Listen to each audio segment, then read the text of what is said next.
Kitab Nabi Obadja. Ini adalah kitab terpendek dalam Perjanjian Lama. Kitab ini hanya berisi 21 ayat dan sekilas memang tidak terlihat menarik. Kitab ini merupakan rangkaian puisi tentang hukuman Allah terhadap orang-orang Edom zaman dahulu, yang merupakan negara tetangga Israel di seberang Laut Mati. Namun kejadiannya lebih dari itu. Jadi pertama-tama, inilah latar belakangnya. Orang Edom itu unik karena mereka memiliki garis keturunan yang sama dengan orang Israel.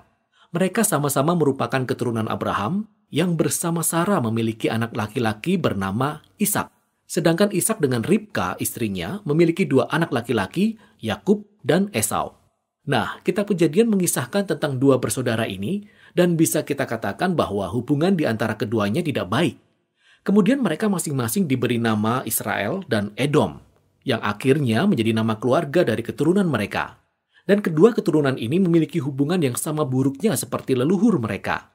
Ketegangan di antara bangsa Israel dan Edom telah berlangsung selama berabad-abad, tetapi mereka masih memiliki ikatan kekeluargaan yang sama. Dan ikatan inilah yang dikhianati dan dirusak dalam peristiwa tragis jatuhnya kota Yerusalem ke tangan bangsa Babel. Ketika Israel diserbu dan ditaklukkan oleh bangsa Babel, orang-orang Edom menggunakan kesempatan untuk menjarah kota-kota lainnya di Israel dan kemudian menangkap bahkan membunuh para pengungsi Israel. Nah, dalam kitab nabi-nabi lainnya, Allah menuntut negara-negara tetangga Israel untuk bertanggung jawab atas kekejaman seperti ini. Jadi Obadja pun melakukan hal yang sama kepada Edom. Kitab yang pendek ini terdiri dari 2 bagian. Bagian pertama berisikan serangkaian tuduhan terhadap para pemimpin Edom, khususnya atas kesombongan mereka dan sikapnya yang suka meninggikan diri, baik secara harfiah karena mereka memang tinggal di liang-liang batu yang tinggi maupun secara kiasan. Karena mereka sangat percaya bahwa mereka lebih unggul daripada orang-orang Israel. Kesombongan inilah yang membuat orang Edom tidak saja berdiam diri ketika bangsa Babel datang untuk menghancurkan Yerusalem, tetapi mereka juga terlibat dalam kehancuran Israel. Maka, melalui Obadja, Allah berkata bahwa bangsa Edom akan dijatuhkan dari ketinggian mereka dan akan dibinasakan. Apa yang telah mereka lakukan kepada bangsa Israel, itu juga yang akan dilakukan kepada mereka.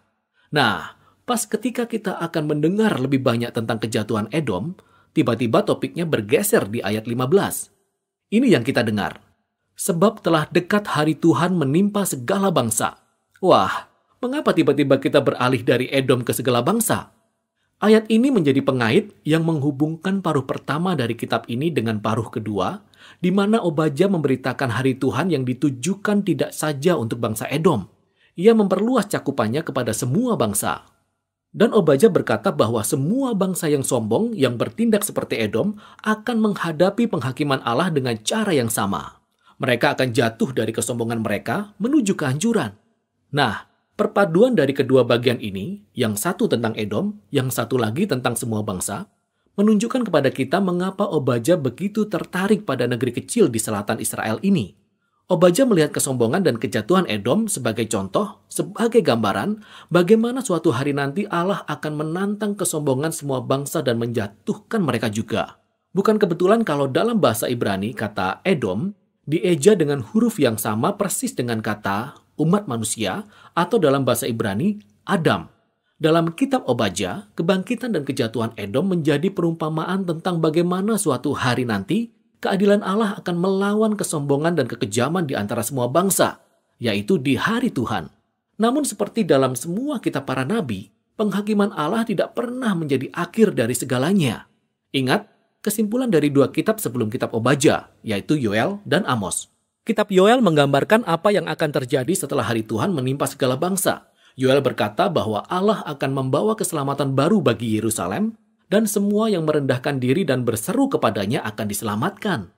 Kemudian kitab Amos menyimpulkan bahwa setelah hari Tuhan mengadili kejahatan bangsa Israel, Allah akan mendirikan kembali pondok Daud dan membangun kerajaan baru bagi Israel yang akan mencakup Edom dan semua bangsa yang kusebut milikku. Jadi kitab Obadja ditempatkan tepat setelah kitab Yoel dan Amos untuk memperluas janji-janji tentang pengharapan akan kerajaan Allah atas segala bangsa. Jadi kitab ini diakhiri dengan masa depan yang penuh harapan. Allah berkata, Ia akan memulihkan kerajaannya atas Yerusalem baru. Ia akan kembali memenuhi kerajaannya dengan sisa-sisa umatnya yang setia.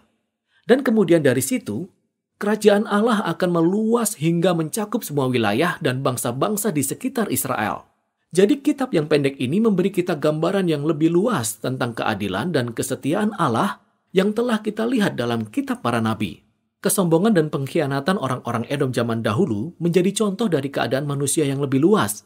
Dan dari semua cara-cara kita mengkhianati dan menyakiti satu sama lain di dalam dunianya Allah yang baik ini. Tetapi masih ada pengharapan, kata Obadya. Kejatuhan Edom menunjuk kepada hari di mana Allah akan mengalahkan kejahatan di dalam dunia. Tetapi ia juga akan membawa kerajaan damainya yang akan memulihkan semua bangsa. Demikianlah inti dari kitab Obadya.